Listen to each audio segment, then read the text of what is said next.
So I am walking through David Douglas Park in Vancouver, Washington.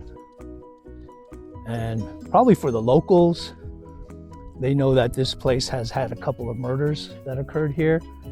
It was years ago, but still, you know, death always carries, right? It leaves an imprint on a place and on people's minds.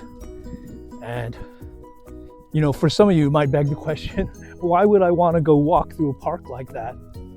Well, number one, because someone told me that something like that happened. You know, it was someone that's been living here for decades. And for the experience, you know, I think when it comes to death, one of the oddest things I may have done in my life is when I was doing community service for my DUI. It was at a cemetery, right? A public cemetery. And they would have lunch breaks, and man, I was tired because I was still partying a lot back then. And I took a nap on top of someone's grave. I didn't realize I was doing it. I just wanted to lie down. I laid down on a patch of grass. And when I woke up, I realized a lot of people were kind of like away from me. And I felt this energy, and I realized I was sleeping on top of someone's grave. I don't know if I could do something like that now. Back then I was pretty brash, and I didn't kind of obviously think about what I was doing.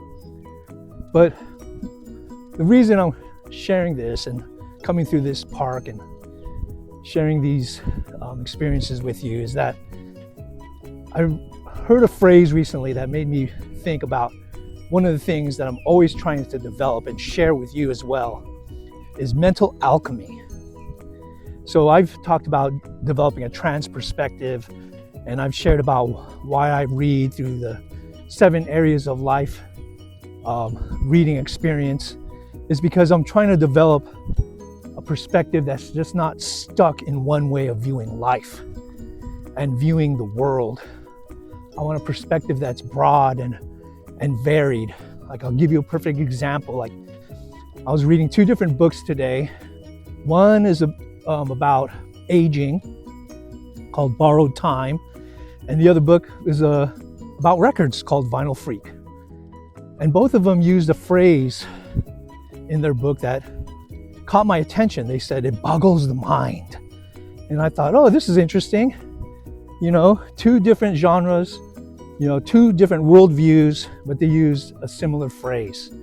The Vinyl Freak was referring to this picture on a record album that had a couple of flies in a bowl of chili. And the title of the record was Chili Peppers. It wasn't from the Chili Pepper group, but that was the title of the album. And then in Borrowed Time, they were talking about senolytics and how it can possibly cure aging, right? Find ways to turn off the aging gene. Well, it boggles the mind either way, right? It just depends on your worldview. And I think that's the point that I'm trying to get at by me, first of all, walking through this park and then sharing with you. I'm trying to bring a different perspective on what it means to be in recovery and to live a spiritual life, because it's not always what we think. It's a lot of how we view it, right?